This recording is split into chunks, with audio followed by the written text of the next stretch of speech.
Now, we could adapt or one strategy. But the thing is, do you think if I get into the House of Assembly, and I'm the only girl, or the only person under the platform of the ANC, and I'm surrounded by other opposition parties, and now my president is people from another party, how do you think my constituency will grow? First of all. Now, that's why I told you that the roots of the problem has to be from the top. And if we have decided to go from the top, that is where we should go. Because it's from there that you start seeing that you start putting other people in play.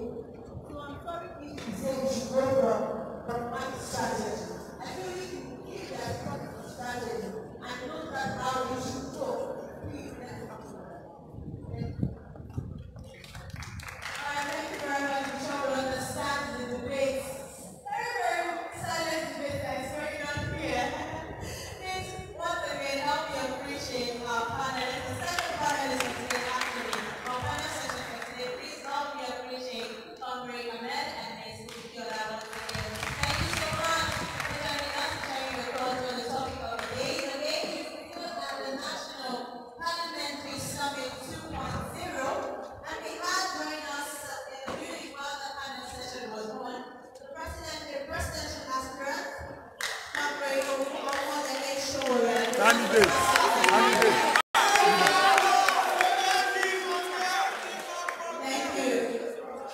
Also, I'd like to recognize the former speaker last to the right honorable people Sadiq Ademashao. Thank you also for joining us.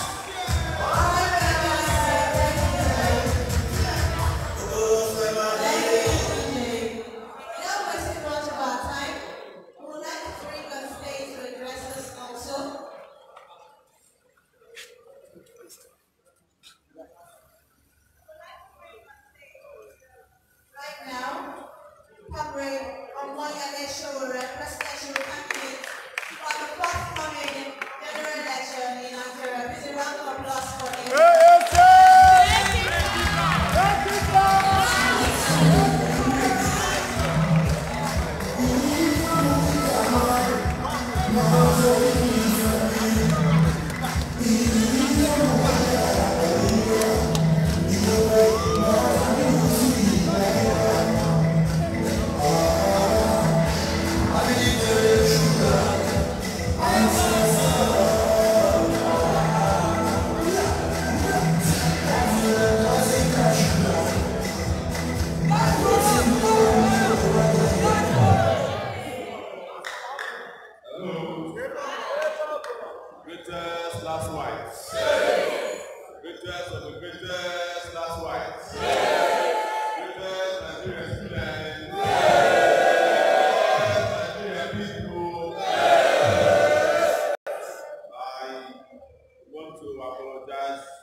Having said that, I must also demonstrate my little disappointment in the fact that there are not enough students in the house.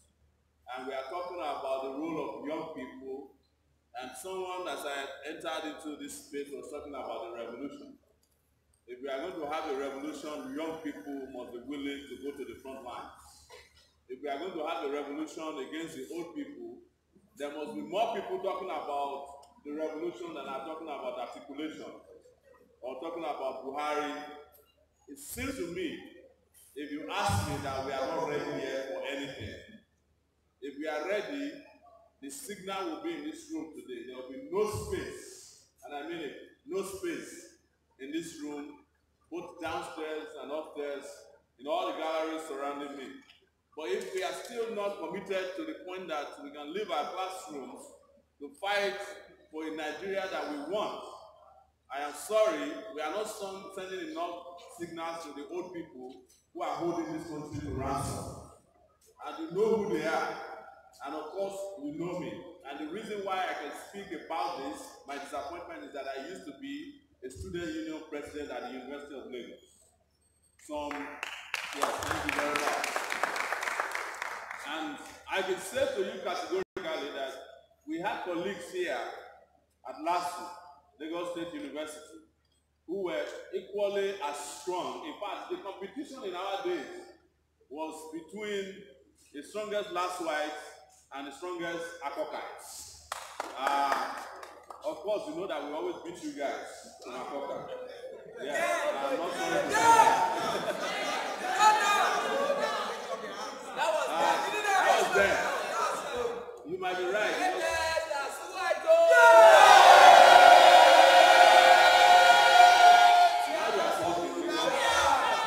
Actually, after I left the University of Lagos, he was degraded from being a university to a high school. It became a secondary school. When I went there the last time, it was a few weeks ago, I was wondering why they are not wearing uniform yet. Because the place has become so degraded in terms of activism. We couldn't find anything or anybody to even latch on to when we arrived there. And I hope LASUites are not like that. There's a reason why I decided to come here today to honor this meeting.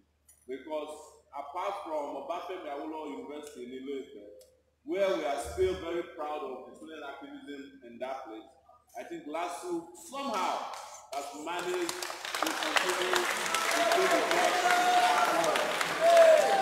Yes, and I'm happy, regardless of my disappointment, to be your midst today. So what we are here talking about, as I was told, is the role of youth in parliament. And you know, Nigeria has a parliament, right? We have a bicameral legislative system that is referred to as the parliament. And we have a Senate, and we have a House of Representatives. You know, our senators have young people, interestingly. But we have some of the worst young people in our Senate. Some of the worst, in fact, if there's anybody, and I mean it, if there's any reason for anybody to campaign against young people in politics, it's because of the kind of young senators we have in the Nigerian Senate. You know the two dancers there, Dino Melaye and Senator Adeleke. I don't know if Adeleke is particularly young, but these guys have done nothing to make us even think of asking to represent ourselves in the Senate. But I've also been told there are a lot of young people in the House of Representatives. But of course, there are no young people in the House of Representatives today that can be mentioned as a role model for young people in this country. I've never heard anybody speak in the House of Representatives that will make me wake up one day and feel like tuning on the TV to watch their proceedings, or going on Facebook to watch their Facebook Live. The most popular member of the House of Representatives is that joker from Jigawa State. The one who talks about the Nigerian economy being like this. I think his name is Kazuari. That is the kind of country we have. And it is the reason I may not waste too much of my time trying to discuss parliamentary conversations in a gathering like this. This gathering, as our friend there, I don't know your name, I'm sorry, I apologize, but when I was coming here talking about the Bobby Wine revolution happening in Uganda, as he mentioned, this gathering should not be talking about going to the parliament or going to the National Assembly, to the Senate or the House of Representatives. Actually, you are right. We should be discussing how we'll have a revolution in this country, because this country is overdue for a revolution. But the problem is this. We never appreciate our own. We are giving a Bobby Wine example in Nigeria, but Bobby Wine is actually wishing that he's a Nigerian, going by the kind of history younger people in Nigeria have fought for, right? I was 21 years old when I was following Abiola. I didn't need to be voted into the Nigerian Senate. I was younger than this. I was 28, maybe 27 years old when I held the Nuga Games to ransom at the University of Lagos in 1998, forcing the Nigerian federal government to recall back all the students that were expelled for political reasons over 10 years. I was 23 years old at the University of Lagos when we instigated a fight against gangsterism on our campus that was fueled by politics of the military at that time. You wish that a Bobby Wine did that in their 20s. But we don't appreciate ourselves because our value systems have been destroyed. They have been so caned and destroyed that we don't even know the history of this country. We don't know both ancient history and we don't know contemporary history. Ancient history, of course, is the history of our ancestors who are leading us today. The two leading candidates who are in their 70s.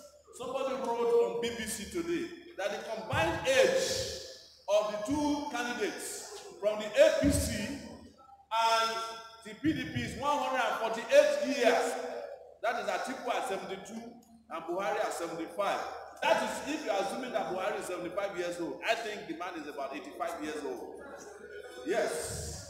He's way older than his declared age. He even said this categorically last year after he came back from one of his medical touristic visit to the UK, that his doctors have found out that he's 1 year older than the year he declared. As we speak, the man is looking for his certificate. At 76 years old, if you cannot present your WAEC certificate, then you have a problem. But guess what? We are not thinking about revolution. We are not even fighting for revolution. We are not even working towards a revolution. We are supporting the same oppressive people who are going to destroy this country. The people who destroyed your path are the people you are articulating for. If there's anyone in the house who has stood up for any of the revolutionary candidates running for election, let him raise up his hand. If there's any one of you who has joined a Showore campaign, knowing that Showore Omoyele was a student activist who fought for democracy that we are enjoying today, including a Femi Obayori here, who is a student activity, student affairs officer, or dean of student affairs on our campus. You can testify for it. But most of you are not doing that. Most of your friends are not doing that. We see you on Facebook, you are articulating. And all of you that are articulating, I'm not talking about specifically people in this room, must find a way to deactivate yourselves. Because honestly, if you are still rooting for any of these old guys to run this country in 2019, you don't love yourself and you don't love this country. That is the truth. Because by next year, we will not be talking about the parliament for young people. We are talking about the country for old people. And when Atiku becomes your president as he claims, or if he becomes your president, what did he say? He will allow young people to have his government. 40%, he said. 40% is what young people will get from his government.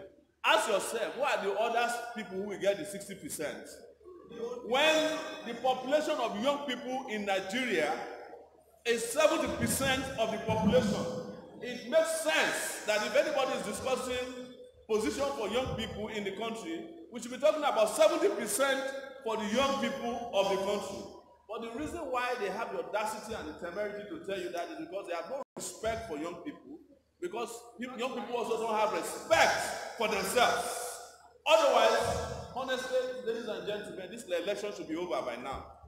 We should have known who is winning the election, and we should have known which candidate is working in our own interest, and it would not have been a conversation or an argument or a discussion about an Atiku presidency or a Buhari presidency. It would have been choosing from the younger candidates who have presented themselves. And so for some of you might be asking, why are the young candidates not coming together? Let me tell you, being young is not the only reason why so many of the candidates are running for office. I personally, I have checked on all the other younger candidates, debated them, met them one by one, and discovered that ideologically we are different. A lot of them have no history of the type I have. They don't have my type of pedigree, and it's not arrogance, and I'm not bragging. If you are 47 years old in Nigeria and you did not fight during the June 12th election, I will suspect you. Yes. Are you getting me? If you are 55 years old, as one of the youth candidates or younger candidates claims, and you did not fight for June 12th, I can excuse you. If you did not fight for expelled students, I can excuse you. And in 2012, if you are not part of Occupy Nigeria, that one is yesterday here now. Everybody with conscience in this country, even outside of the country where I fought for Occupy Nigeria.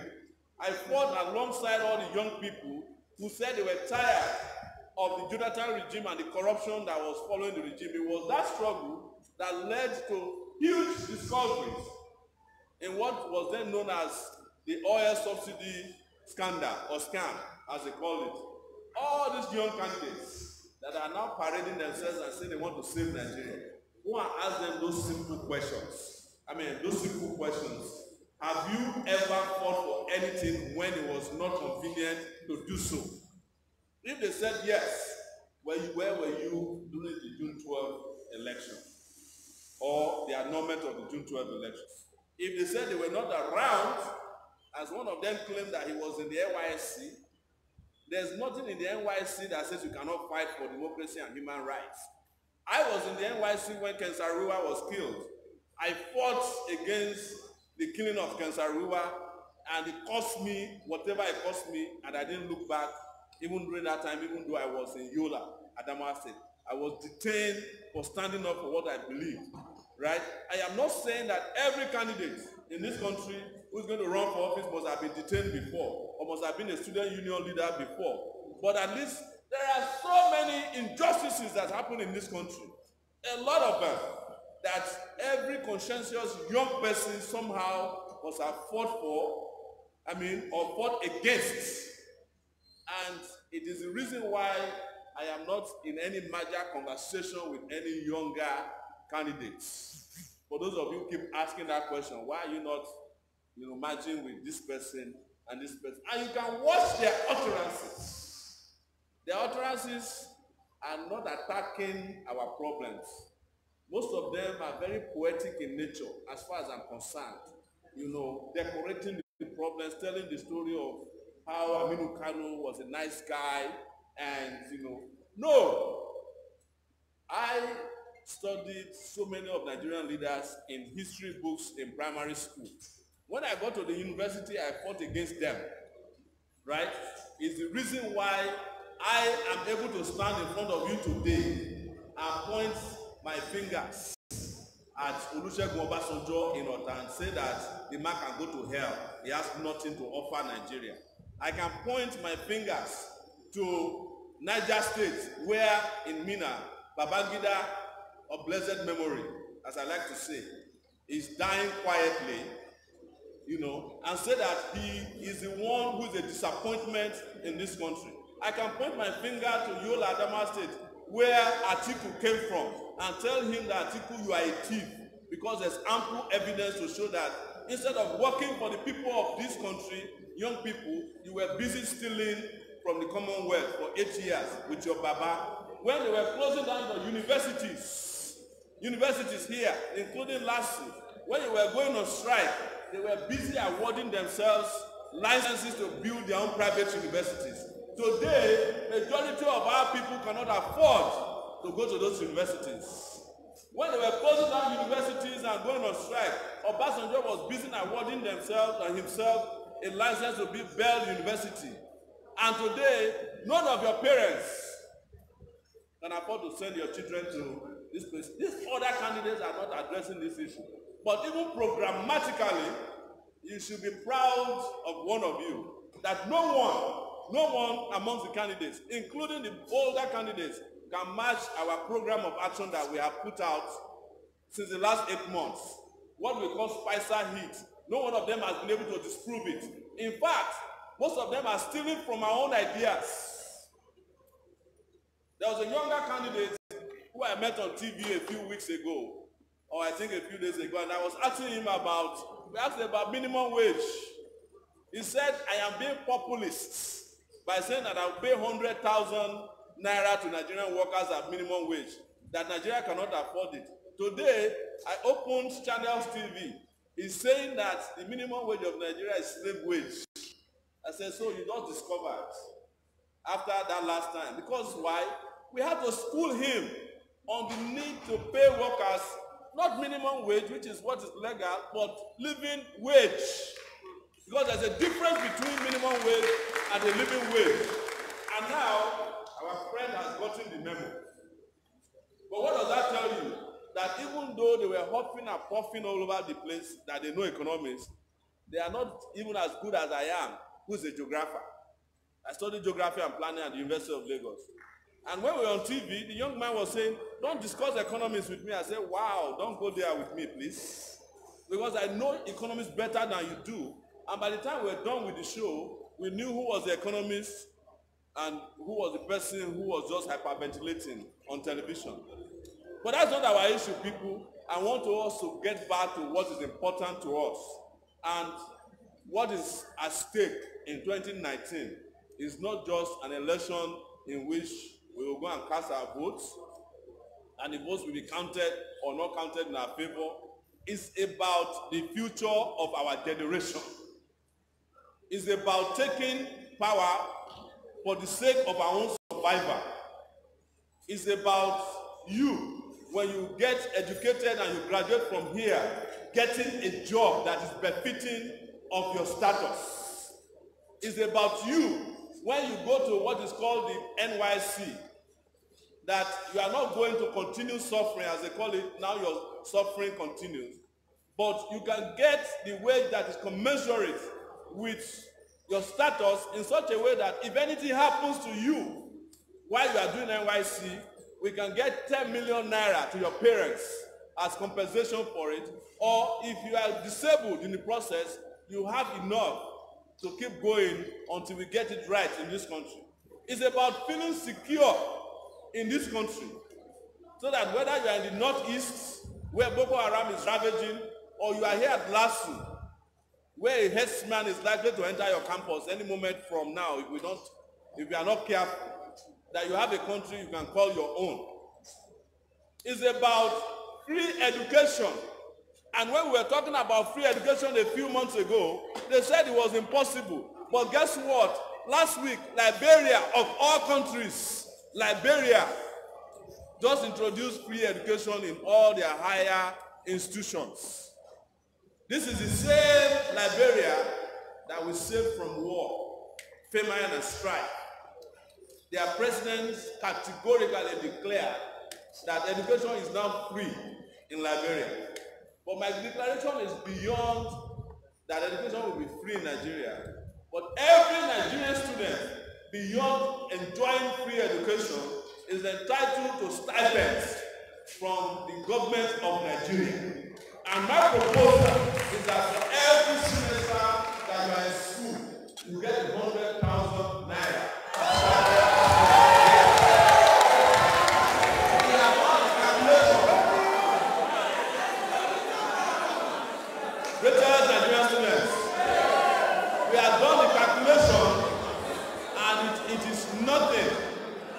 We've done our research. The school with the highest number of students. Can you listen to me, please? You know I'm one of you. I can never lie to you.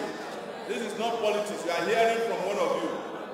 The school, the university with the highest number of students is the University of Calabar. Guess how many students they have? Between 43 and 45,000 students. So multiply 100,000 by 45,000. What do you get? Not a lot. It is less than what a senator. If you divide 13 million naira a month by 100,000, how many students does a senator take home per month? Compared to, we are just giving you for one semester, which is 3 months, I believe. One semester is 3 months. So we are not doing you any favor. We are just saying that for thinking about the future of this country, for deciding that you want to fight for this country and die for this country, you deserve the country supporting you through education. Every country in the world, including the United States of America, where they claim they imported capitalism from, they give students loans and grants every year. When I got to the US, I had not become even when I was getting support from the US government, I had not regularized my stay. So don't let anybody come and lie to you that when we are supporting education, somehow we are wasting money. No. The amount of money that will be spent on giving Nigerian students 100,000 naira per semester, which translates to 200,000 per year, is not up to what these fuel scammers, importers, fuel scandalists are taking from Nigeria with their so-called importation. So don't clap for me. I'm not doing you a favor. It is your fundamental human rights to benefit from the commonwealth of your nation. Guess what? So that you are better educated about this. 2 weeks ago, and I'll be running up very soon. When you give me a microphone in the midst of students, it's like hurting me, because I just can't stop talking. 2 weeks ago, the World Bank came out and apologized to countries where they have given economic advice over the last 20 years. These countries included Nigeria. Guess what they said? They said they now regret that instead of asking Nigeria to invest in health and education, they forced Nigeria to be investing in other things that did not bring Nigeria to become a developed or developing nation. What they are saying in essence is that all the time they prevented Nigeria in giving you scholarship, giving you grants, and even student loans where necessary. They've denied this country a future that would have had that is better today. What am I trying to say? The future of any country that is planning to climb out of poverty and be part of the global race for prosperity is dependent on the quality of education that is granted to young people like you. And whatever it will take to invest in your education is a task that must be done. We are not going to borrow money to do it. We are just saying that we have enough in the system to pay you 100,000 naira every semester, having done a calculation of all Nigerian students and still have change left. The money that they took from Abacha in Switzerland and they claim that they are giving to traders, they are not giving it to traders. It is the kind of things that should be invested in students, because by next tomorrow, for those of you who are graduating, the future of the country lies on your shoulders. By next tomorrow, how Nigeria will become a great country will become your responsibility. You can't sleep until you make the country work. You are the future workforce of this country. You are the future vice chancellor of this country. You are the future president of this country. So everything that was done will invest in you right now. I hope you will spread this message to all your colleagues that the revolution you have been asking for is here. It's just up to you to embrace it. Greatest last wife.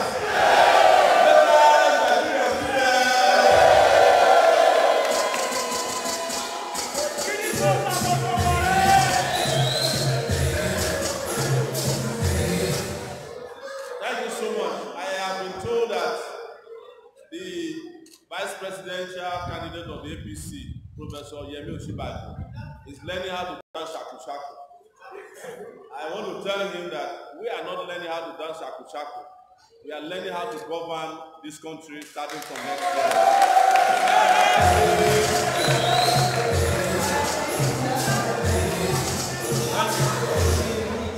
And if it's actually interested in dancing shaku shaku, it should not be a vice to a lifeless president who doesn't even know how to move his hands like this as he did.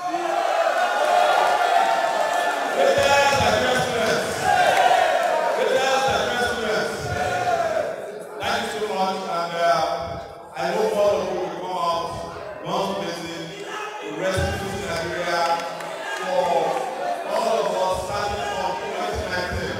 Take it back! Take it back!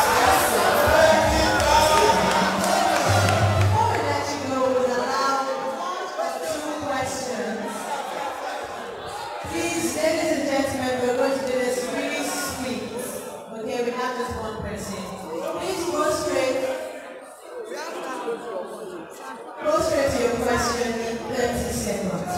wrap up. Thank you. Good afternoon, everyone.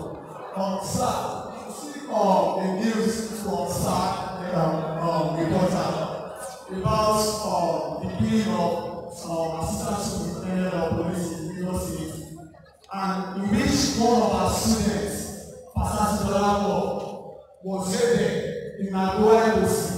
The boy left his hostel to that place to work as a waiter in that party. And at the time of closing the party, the police entered that place, shooting, and the boy had to run for his life. He was not the only one, he was still putting on the uniform, the attire that they shoot for that party. He ran into the Joko Solar former speaker of the Lagos House for safety handling, like, yes, this is the car. I can get out of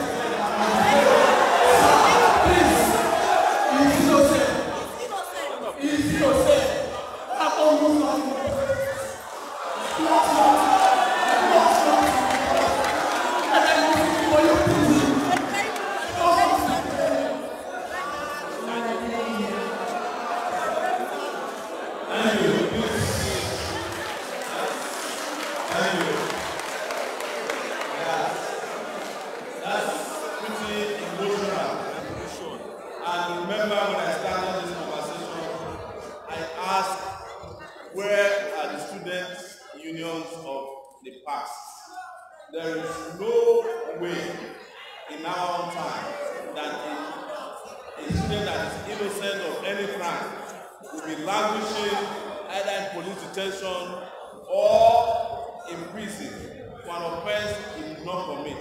The question I ask you once again, where is the student union of last to take on what happens to peaceful protests? You would have at least rescued the students peacefully, and I can guarantee you that if it cannot be done peacefully, there are other means that we had in our arsenals in those days to get justice for students. But having told me, I will do whatever I can within my powers, which is not special, to ensure that this student is not held responsible for a crime he did not commit. I understand what students go through in the hands of our system. I was innocently arrested and detained 8 different times when I was a student union leader, expelled twice from the university. So I know the color of injustice against students, and I know that our system hates students. It is the reason why one of the things I will do when I become president of Nigeria next year is to abrogate the special anti-robbery squad of the Nigerian police. Not only will it be dismantled, anybody there that has committed a crime, even before I become president, will be made answerable to it, because there are no limitation statutes when it comes to the crimes of torture, of murder, or extrajudicial killing that is associated with the recklessness of the police. Let me tell you, some 2 months ago, I sent somebody to go and buy me food in Ikeja. And because he was wearing a hooded shirt, the police arrested and detained him. I had to go to the police station at 3 a.m. in Ikeja area F to rescue this young person. That is Nigeria for you.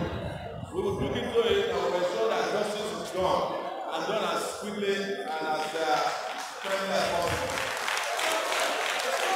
Thank you very much, sir. Now we have the comment from the speaker.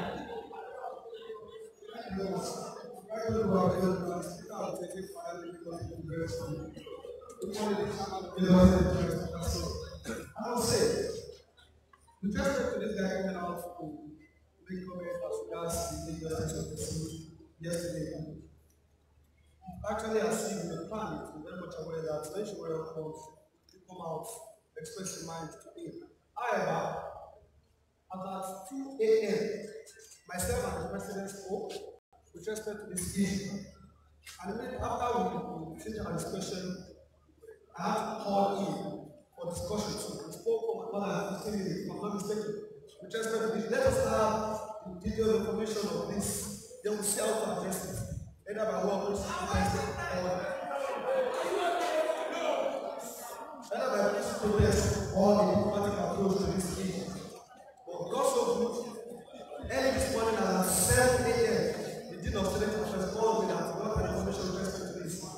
believe that he is an activist and showed interest that this issue has to be addressed appropriately. He waited for me for more than 15 minutes.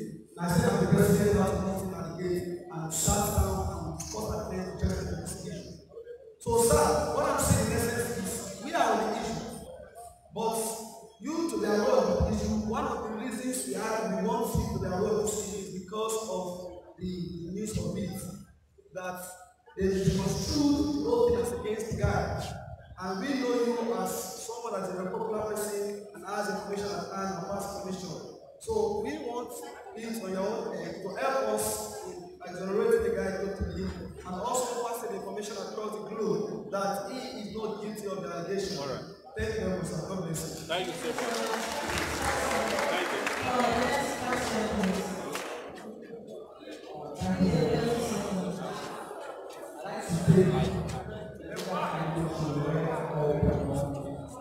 What I was, I want you to talk about the question of political economics. So, and that's the question of the I think you got the way of saying that you prefer a legal solution to the legal problem. So, for me, I think, in time to address the question of the legal state, you cannot carry the question of the economic philosophy that you are operating on. One of the things I would say is figure out socialism, but we need to come and let us be aware of where you are actually away from the global agenda of the capitalism or the continue to deepen the global agenda. Why I say that? Because it's a different thing. It's a contradiction. Why I say that the global system and you want to He has to leave, he has to fly to pass. So please take it smart. oh, thank you. I mean, I also want to raise the matter of democratic values. The constitution of the Nigeria as far as it is, still guarantees some fundamental democratic values, like rights to the welfare of the people, housing, public jobs, education, health, all of these values, these values are not so who would like that if you can come out more specific, like according to the constitution, the stated the right to have good health and the right to on the question of accommodation when the people ask them, it's possible that you want to just come out those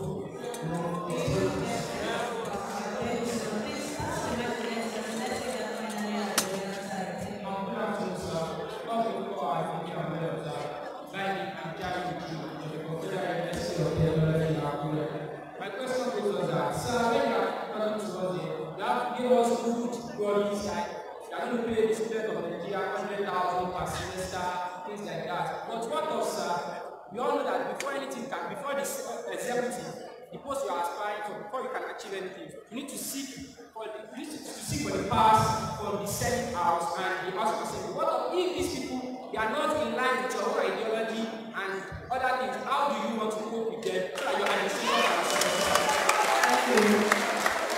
Thank you. One house, please.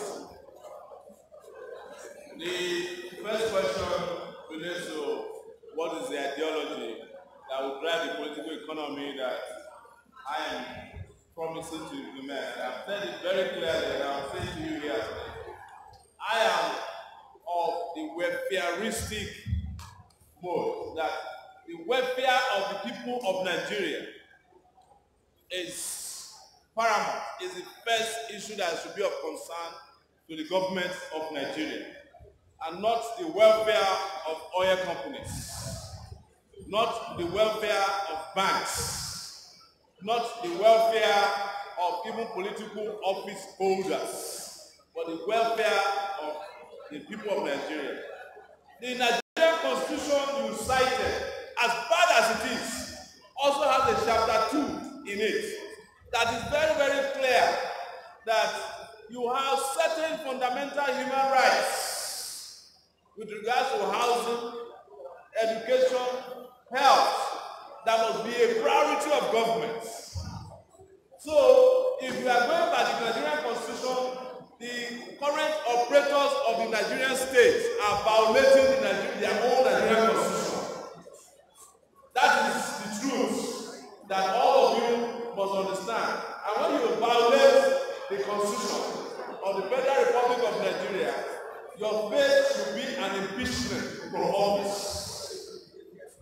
But I have stated elsewhere, and I'll say to you, that even that constitution that they are carrying about is a fraudulent document. Because when it was made, we were not there. We, the people of Nigeria, were not there. It was the military that did the constitution and handed it over to us. In fact, I think it was imposed on Nigeria as a degree 28 or so, I'm not sure now. One of the degrees that they rushed on their way out of power when we disgraced the military out of power. So, if that be the case, we now answer question 2 with the constitution too, the current constitution. If the constitution says that you have a right to education, what should the president do? Is to invest in education. If your senators, your House of Rep members, wherever they may come from, whichever political party they may have been marched for, now say that the president of the country cannot give you students what you deserve. What should the students do? Are you going to be looking at the Senate and House of Representatives when the president who came here and promised you that he wants to pay 100,000 naira is releasing the money, and the Senate is saying that we should give them the money so that they can have more money to? Are you going to be looking? We will all work together to shut down the country until your welfare becomes the priority of the people in government. You must have heard that I've made even some controversial statements, and I've defended them everywhere, that if you ask me, Nigeria doesn't need more than a unicameral legislative system. That is to say, whereas inside of me I can tolerate the House of Representatives, I am not in support of continuing to maintain a cumbersome, burdensome, and corrupt Senate in Nigeria that is just a burden on the rest of us. That is my preference. But also, we cannot do that without changing the constitution fundamentally. The last thing I will tell you, if you send anybody to Abuja to represent you as a senator or House of Rep member, and they stand in the way of your progress, there is a clause in the same constitution, as weak as it is, that allows you to recall the person from the Senate or the House of Representatives. We almost got the people of Kogi to recall their political son, Dino Melaye, from the Senate until Aac bungled it. It was going to happen. All the signatures were in place, but then they played politics with it. Next time, they will not have a chance to play politics with it. If you send anybody to the Senate, you send anybody to the House of Representatives and they are not doing your business, the revolution is not over until you respect your fundamental human rights, your fundamental welfare, or even at the minimum, basic welfare of providing health, education, providing you with security, providing you with good infrastructure so that you are not traveling on the road hoping to reach your destination, or you die or you get injured on the way. The story of Nigeria needs to change, but I'm afraid, ladies and gentlemen, great last wives, the people that need to change the story are sitting right here in the room, asking me the question I should be asking them. The question I have for you before I leave is, for how long can you tolerate this nonsense? And when are you going to change the system for the sake of your future? That is the question we should ponder over, and let us answer together on February 16, 2019. Thank you very much. Thank you very much.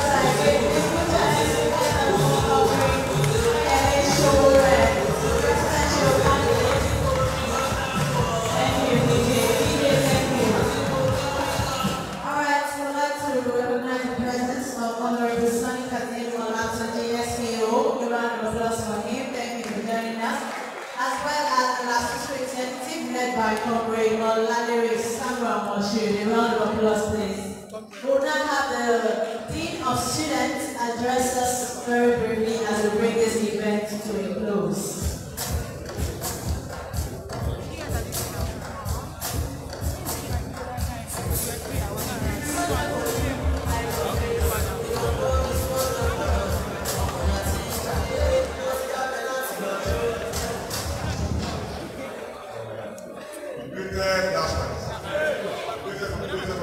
That's why I told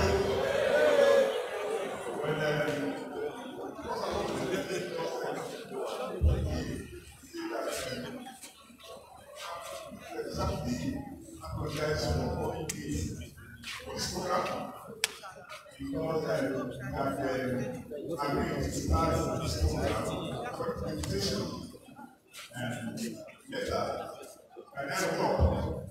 But I get so many matters to come in. Possible to start late. One thing I want to take note of is that whatever the case may be, time is very, very important. More time conscious. For me, that today, I would apologize to the section of the audience and on that because I love my presenting here. I will absolutely apologize to this section. We tell other programs in the past, and it's not always like this. Our students have always attended students' programs. I'm here to respect the Professor So when I write who, as you know, you have very busy management and it's not quite excellent. Wow. I don't know exactly what to say. I've been in the house, like a friend, revolutionary. He has not told you everything. He has not said God. He's been to prison. He was once marked to be eliminated. When that was not possible, through the usual means, he was rejected with epitaph and left for dead. And on account of that, so many people on the side went to prison. So this generation of students is very difficult to understand the kind of enigmatic personality you have in the house.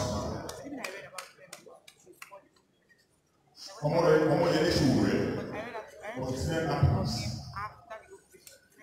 And he was in position of leadership at a very critical time in the history of Nigeria. Today, we have what we call democracy, which we are still trying to develop. But some people fought for this. That was the generation that fought for that democracy. I was somewhere a couple of days back, and they were talking about your government. Why spend your government? And the need for us to change that nomenclature where they are not changing the nomenclature. And interestingly enough, so many administrators did not know how that nomenclature stay in your government emerged. That generation that brought forth stay in your government during the military. The same generation where your nation were beloved. It was an act of deviance during the Babylonian era. So when you see a man talking with kind of passion, he's talking and he's insisting on change, on transforming society, you must understand where he is coming from. And not only that, you must understand how relevant that is to our own reality today. We are talking about taking back our country, role of youth. We ask ourselves, just like I told my comrade, that at 47, I didn't see this woman to still continue to address children as youth. We should be talking about younger candidates who have the interest of young people and ask, and who are also to mobilize the youth to take over, to take that effort. And I guess that is what Comrade Sowore is doing. That's what Comrade Sowore is doing. Once again, please let us welcome Comrade Sowore with the rousing applause. It's very important. I'm wearing 2 caps, and I would just love to come here and speak as Plenty Obayori. I would love to just come here and speak as Plenty Obayori. But when you have the Vice Chancellor speaking, you must speak as the Vice Chancellor. This is an interactive session. You are here to come from plenty ideas. You are here today. You are here to develop ideas on how to contribute to the development of your country. But every forum is actually a political forum. Comrade Sowore has played a lot of politics. He has spoken like a revolutionary politician that he is, and we must admit that that exactly is what is expected of Comrade Sowore. Those who have heard this country stage also speak the way people of their class, members of their class, members of their ideological background speak. But when they speak, people don't get offended. But when the minority representing the majority speaks, then questions are raised. I think the most important thing for the youth is to always have the courage to challenge the system. And here in Aac, we always need that opportunity for youth, for our students, to challenge the system. What we take from that process is what is most important. We will never drag anybody. We must be able to raise issues affecting our people, and we must also be able to talk ourselves forward as part of the solution. But in terms of achieving